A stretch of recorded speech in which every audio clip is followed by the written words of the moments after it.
Assalamualaikum warahmatullahi wabarakatuh. Salam sejahtera untuk kita semua. Pada materi kali ini kita akan membahas mengenai password cracking di mata kuliah eksploitasi jaringan. Nah, kita ketahui bersama bahwa password cracking ini adalah sebuah cara atau mekanisme di dalam sebuah sistem jaringan. Untuk apa? Untuk melakukan fase pengamanan eksploitasi terhadap sistem keamanan jaringan. Nah, baiklah secara umum bahwa di dalam eksploitasi jaringan atau disebut sebagai bagiannya dalam password cracking adalah salah satu seni hack tertua ya. Setiap sistem harus menyimpan kata sandi di suatu tempat untuk mengautentikasi pengguna, di mana untuk melindungi kata sandi ini agar tidak dicuri, kata sandi tersebut di enkripsi. Nah, di dalam enkripsi itu terdapat cracking kata sandi, adalah seni untuk mendeskripsikan kata sandi untuk memulihkannya. Jadi ada fase untuk di dalam eksploitasi itu untuk dideskripsikan, kemudian hasil deskripsikan itu dalam bentuk plain text atau ciphertextnya nanti. Nah, apa yang dilakukan oleh sebuah sistem itu dimana program misalkan peretasan kata sandi jika digunakan secara etis dapat digunakan oleh administrator. Kemudian sistem untuk mendeteksi apakah kata sandinya ini lemah ataukah tidak. Sehingga dapat diubah di mana dalam program cracking ini kata sandi kemungkinan besar digunakan untuk memeriksa keamanan sistem yang Anda gunakan. Jadi pada dasarnya apa yang dilakukan dalam sistem program cracking ini adalah melakukan proses pemeriksaan keamanan sistem Anda sendiri. Kemudian di dalam crack itu, jadi kita ketahui bahwa crack adalah jenis utility cracking kata sandi yang dijalankan melalui kombinasi dari password sampai menemukan satu yang cocok. Jadi dia akan mencoba beberapa kemungkinan sehingga kemungkinan itu nanti menghasilkan sebuah sandi yang memindai konten file kata sandi untuk mencari kata sandi logis ya, atau login yang lemah. Nah, ini adalah salah satu teknik yang digunakan di dalam password cracking. Nah, apa sih sebenarnya password cracking itu? Nah, password cracking itu adalah pengertian dasar atau istilah umum yang dapat menggambarkan sekelompok teknik yang digunakan untuk memperoleh password pada sebuah sistem tertentu, di mana password cracking ini khususnya mengacu pada proses mendapatkan password dari data yang dilindungi dengan password. Jadi data yang dilindungi dengan password berarti ada sistem yang dilindungi oleh password. Namun harus dicatat bahwa cara-cara seorang agar memberi password seperti melalui phishing tidak dianggap sebagai password cracking. Termasuk menebak password berdasarkan pengetahuan yang sudah ada sebelumnya dari pemilik sistem komputer dianggap cracking karena password tidak dikenal sebelumnya. Nah, di mana password cracking ini adalah sandi cracking diproses melibatkan memulihkan sandi dari lokasi penyimpanan atau data di mana dikirimkan oleh sistem komputer pada jaringan. Kemudian sandi cracking istilah merujuk pada kelompok teknik yang digunakan untuk mendapatkan password sistemnya. Nah, di mana sandi cracking adalah hasil dari pikiran biasanya dilakukan berulang-ulang proses di komputer, kemudian berlaku berbagai kombinasi password sampai mencocokkan sama persis. Jadi dia akan melakukan proses kombinasi berulang-ulang sampai dia mendapatkan hasil yang persis dari sistemnya. Ada beberapa teknik umum yang dilakukan di dalam password cracking itu. Yang pertama ada yang disebut sebagai serangan dictionary. Apa itu? Sebuah serangan yang merupakan cara tercepat dan terbaik dalam melumpuhkan mesin sebuah file. Biasanya dalam serangan dictionary ini menggunakan beberapa tools tambahan. Misalkan toolsnya seperti logtrack atau chainable, di mana sistem ini lebih merujuk pada bagaimana melakukan proses serangan terhadap melumpuhkan mesin. Nah, ini salah satu bentuk teknik yang digunakan dalam password cracking, serangan dictionary. Kemudian yang kedua ada serangan hybrid. Apa itu? Bentuk serangan lainnya yang terkenal adalah serangan hybrid, sebuah serangan yang menambahkan angka atau simbol terhadap nama file untuk keberhasilan mengcrack. Biasanya kalau ditambahkan adalah password is tanda petik ada chatnya, second month password, ya, dimana sistem ini nanti akan menambahkan angka atau simbol terhadap nama file yang di crack. Kemudian ada juga jenis serangan brute force. Apa itu? Bentuk serangan yang biasanya memakan waktu yang sangat lama. Kenapa? Tergantung kompleksitas password tersebut. Terkadang perlu waktu sampai seminggu sampai bulan untuk menebak passwordnya. Biasanya looptrack seringkali digunakan untuk melakukan serangan brute force, di mana brute force ini merupakan metode password cracking yang secara signifikan lebih kuat daripada dengan metode kamus atau metode dictionary, di mana sebuah program brute force ini attack akan mencoba setiap kombinasi karakter yang memungkinkan mencapai set pada password yang tepat. Nah, di mana di brute force ini metode cracking lain untuk dengan menggunakan fungsi hash. Misalkan dia menggunakan fungsi hash kriptografi, di mana sistem komputer sebuah fungsi hash kriptografi adalah suatu prosedur yang mengubah password ke bit string berukuran serangan. Jika hash dapat di-crack, dimungkinkan untuk reverse engineer password. Kebanyakan fungsi hash sangat kompleks tidak dapat di-crack tanpa waktu dan usaha yang panjang.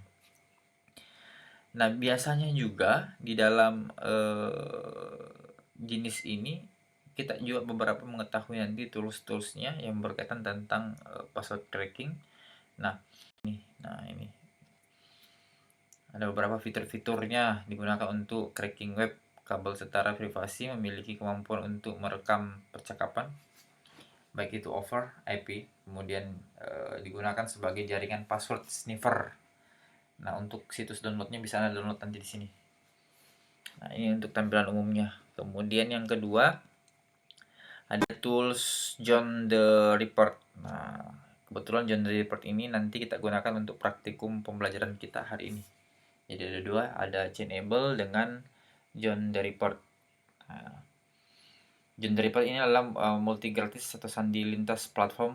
Perangkat lunaknya retak, disebut multi platform seperti menggabungkan berbeda sandi cracking fitur dalam satu paket. Nah, biasanya kalau John the Ripper ini kelebihannya mendukung dengan brute force-nya, password cracking dengan kamus serangan, multi platformnya tersedia gratis untuk pengguna. Versi Pro juga tersedia dengan fitur tambahan. Bisa Anda download di website ini. Kemudian yang ketiga ada juga toolsnya Aircrack, ya, cepat dan efektif. WEPA cracking alat.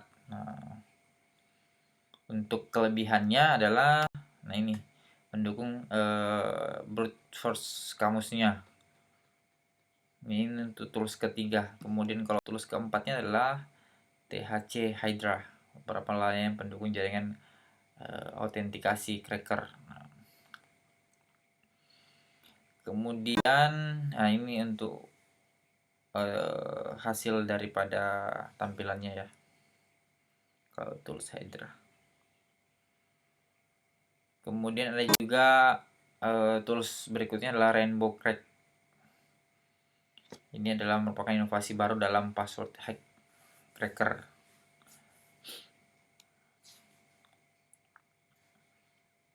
Kemudian ini fitur-fitur yang bisa dilihat di dalam Rainbow Crack-nya. Kemudian yang keenam ada juga OPH Crack, alat untuk Windows sandi cracking. Nah, OPH digunakan untuk memecahkan sandi pengguna Windows dengan bantuan tabel pelangi di boot table CD-nya. Adapun fitur-fiturnya di OPH Crack-nya tersedia untuk Windows, ada juga untuk Linux dan Mac, Unix dan OS 10 menggunakan LMHAS. Kemudian ada juga Bluetooth kekerasan serangan crack untuk sistem remote. Jadi biasanya Bluetooth ini adalah tercepat, paling fleksibel, yang paling populer perangkat lunak yang digunakan untuk memecahkan sistem remote password. Nah biasanya kalau di Bluetooth ini banyak fitur-fitur yang disediakan, termasuk tersedia untuk Windows, dapat digunakan dengan protokol jaringan yang berbeda. Kemudian ada juga Logtrack. Nah, smart alat untuk pemulihan password Windows. Nah, kelebihannya Logtrack ini adalah fitur-fiturnya tersedia untuk Windows XP, ya, sampai dengan beberapa lingkup. Kemudian yang ke-9 adalah password pemulihan alat untuk Windows atau PWDAM. Ya, adalah program Windows yang benar-benar berbeda yang digunakan untuk menyediakan SIM NTLM sistem.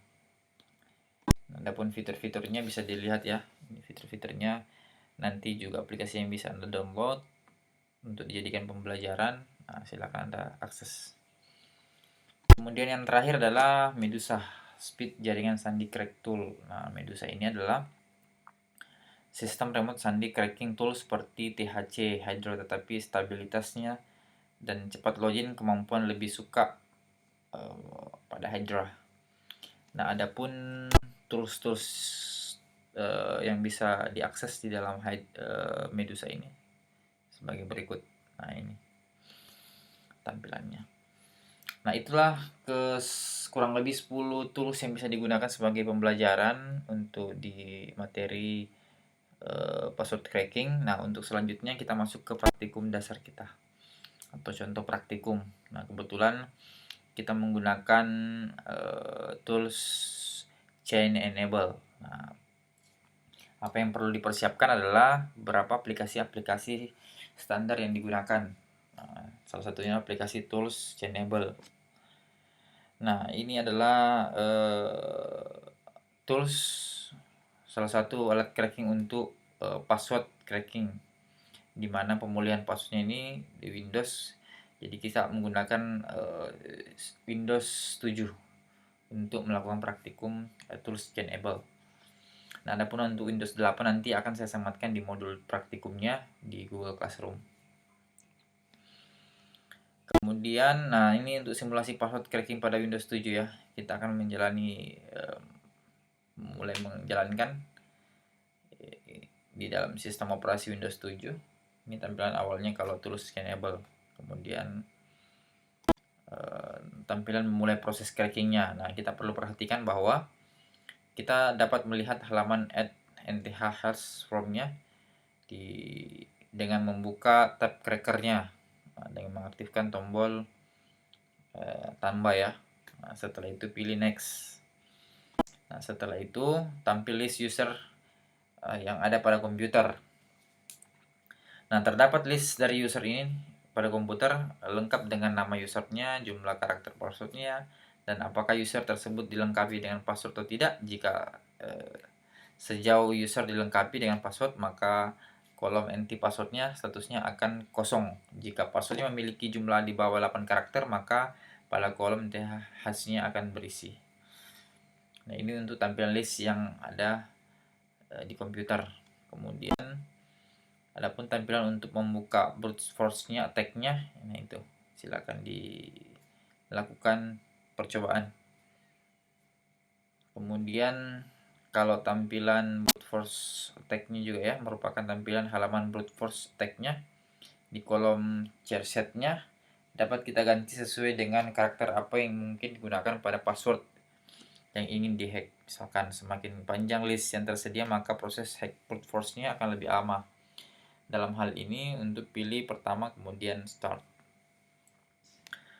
Nah, sebagai kesimpulan untuk percobaan pembelajarannya untuk melakukan sebuah password cracking saat ini bisa dibilang mudah, sebab banyak tools-tools yang dapat digunakan untuk mewujudkan itu semua, namun yang menjadi parameter tetap kerumitan dari sebuah password yang akan menentukan seberapa lama password itu akan dihack. Pada kasus di atas, password yang digunakan terbilang lemah sehingga tidak kurang dari 1 menit password sudah dapat diketahui.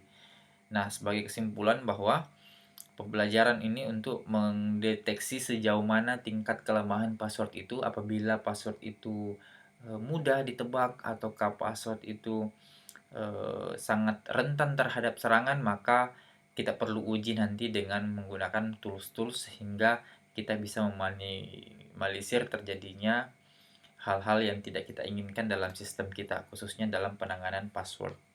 Ya, jadi pembelajaran ini dikhususkan untuk bagaimana kita bisa mengetahui sejauh mana sistem keamanan dalam eksploitasi jaringan agar lebih terprepare dari awal, kemudian agar lebih kita mengetahui seperti apa proses kerja di dalam password itu dan bagaimana cara untuk mengamankan password itu. Baiklah, sekian untuk materi singkat yang sempat saya bawakan pada kesempatan kali ini. Kita lanjutkan materi ini di modul praktikumnya. Silakan Anda bisa mengakses praktikumnya di Google Classroom-nya. Apabila ada hal-hal yang ingin Anda tanyakan, silakan Anda berkomentar di kolom komentar yang sudah disediakan. Baiklah, lebih dan kurangnya mohon dimaafkan. Assalamualaikum warahmatullahi wabarakatuh. Dan jangan lupa subscribe, share, and comment.